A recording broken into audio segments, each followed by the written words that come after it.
reality is that we were designed for work. We weren't created to be idle. See, we were created in this image of a loving, hardworking God who instilled in us his very nature. In fact, this is the same God who after doing all the work of creating the universe, even he needed a day of rest. That's how hard of a worker he was. And even before the curse, we see that men and women were given tasks that would require action.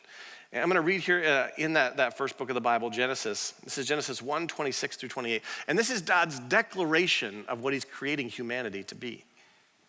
And it says this, God spoke, "Let us make human beings in our image, make them reflecting our nature so they can be responsible for the fish in the sea, the birds in the air, the cattle, and yes, earth itself."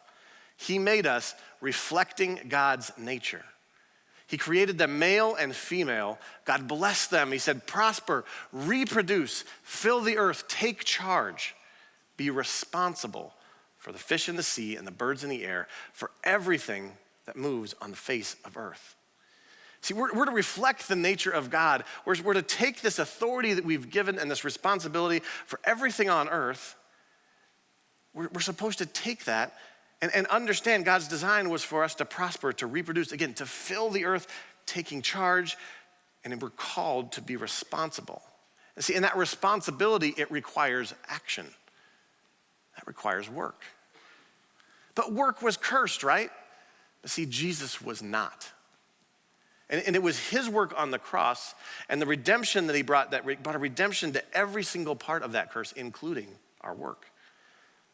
In fact, Galatians 3:13 through 14, it says it this way. It explains this idea of what Jesus did to break that curse. It says, "Yet Christ paid the full price to set us free from the curse of the law. He absorbed it completely. He became a curse in our place. Jesus, our Messiah, was cursed in our place, and in so doing, he dissolved the curse from our lives." See, we've been set free from this curse. We're a brand new creation, and in that new creation, work is no longer cursed. We get to live out that mandate that we see in Genesis 1 as we partner with Jesus to see our work and career redeemed from the curse of sin.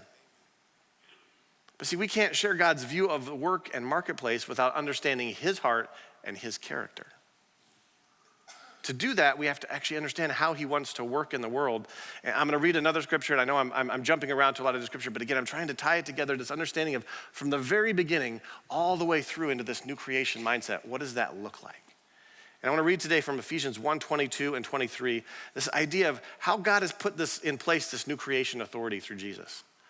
It says, God has put all things under the authority of Christ. He has made him head over all things for the benefit of the church, and the church is his body. It is made full and complete by Christ, who fills all things everywhere with himself. Remember that phrase, all things everywhere with himself. See, that Genesis 1 mandate was to fill the earth and take charge. And it continues now through Jesus filling the world with himself, including our work. And of course, that includes his spirit filling the world, but it also includes, just as importantly, that this idea that as he fills the world with himself, he fills it with his body. Who is his body? We are. The church is not a thing, it is a collection of his followers. It is us. He's filling the world with his body. See, God is the creator of industries.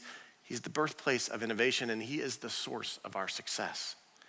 So from marketplace to mop buckets and whatever we do, God is working to fill the world with himself through you.